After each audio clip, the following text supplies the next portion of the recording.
안녕하십니까? 고도의 AI입니다.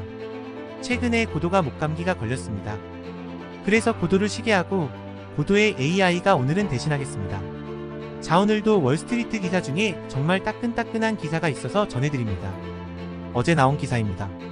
독일이 먼저 쓰러질 것 같다는 생각이 드는데요. 독일은 20년 전 침체된 경제를 살리고 세계화 시대의 제조업 강국이 되었습니다. 그런데 이제는 시대가 바뀌었습니다. 독일은 이제 따라가지 못하고 있습니다. 유럽에서 가장 큰 경제 대국이 이제는 힘들다고 합니다. 정치권도 분열되고 있습니다. IMF에서는 2023년 세계에서 유일하게 경제가 위축되는 국가라고 합니다. 제재를 엄청 받은 러시아조차도 성장을 하고 있다고 합니다. 경기 침체 이유는요, 제조업이 세계 무역 의존도가 높죠. 그런데 세계 무역 질서가 무너지고 있죠. 코로나 때문에 공급망도 붕괴되었고요. 러시아 우크라이나 침공 때문에 에너지 가격 급등해버렸고요. 인플레이션 높아지고 금리 상승해버렸습니다. 가장 먼저 취약한 국가가 되었다고 합니다. 독일 최대 자동차 업체 폭스바겐의 최고 경영진들도 지난 7월에 열린 컨퍼런스 콜에서 심각한 평가를 서로 공유했다고 합니다. 테슬라와 중국 전기차 때문에 난리가 난 겁니다.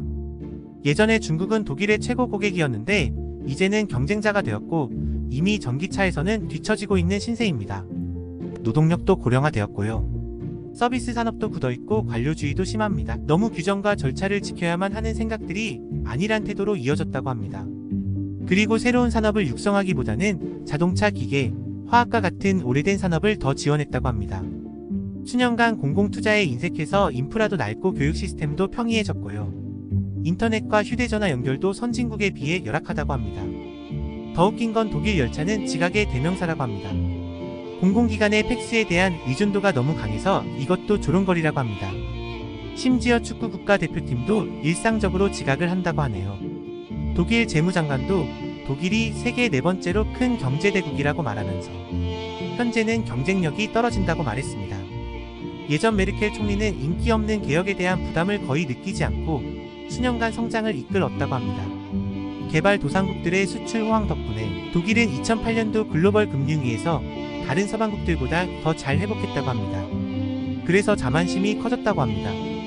국내 총생산과 일자리 대부분을 차지하는 서비스 부문은 수출 중심의 제조업체에 비해 덜 역동적이었다고 합니다. 임금 억제는 소비자 수요를 감소시켰고 독일 기업들은 수익 대부분을 투자는 안 하고 저축했다고 합니다. 수출에 성공한 기업들은 그 후 변화하기를 꺼려했습니다.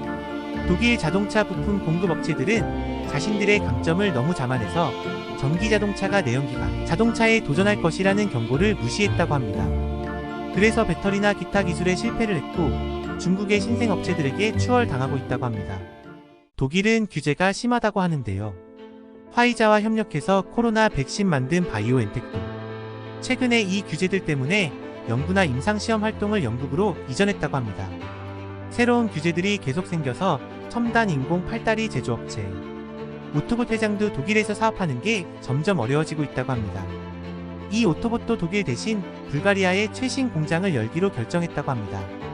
독일 정치인들이 러시아의 가스를 너무 믿어서 우크라이나와 러시아 전쟁 때문에 아직까지도 힘들다고 합니다.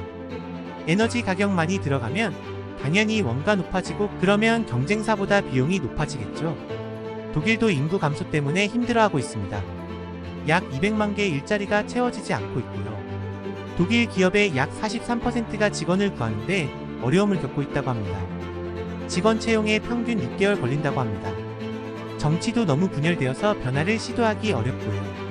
독일 숄츠 총리도 연립정부를 이끌고 있는데 이러면 의견을 통해보는데 엄청 힘들다는 겁니다. 숄츠 총리는 내부 분열 막기도 힘들고 정부 지지율도 급락했다고 합니다. 이걸 보면 정치가 흔들리면 나라가 제대로 되지 않는다는 거죠. 반대로 경제가 흔들리면 정치가 흔들리고 나라가 힘들어진다는 겁니다. 와, 독일 참 이렇게 어려울 줄은 몰랐습니다. 영국만 힘든 줄 알았는데 총체적 난관이네요.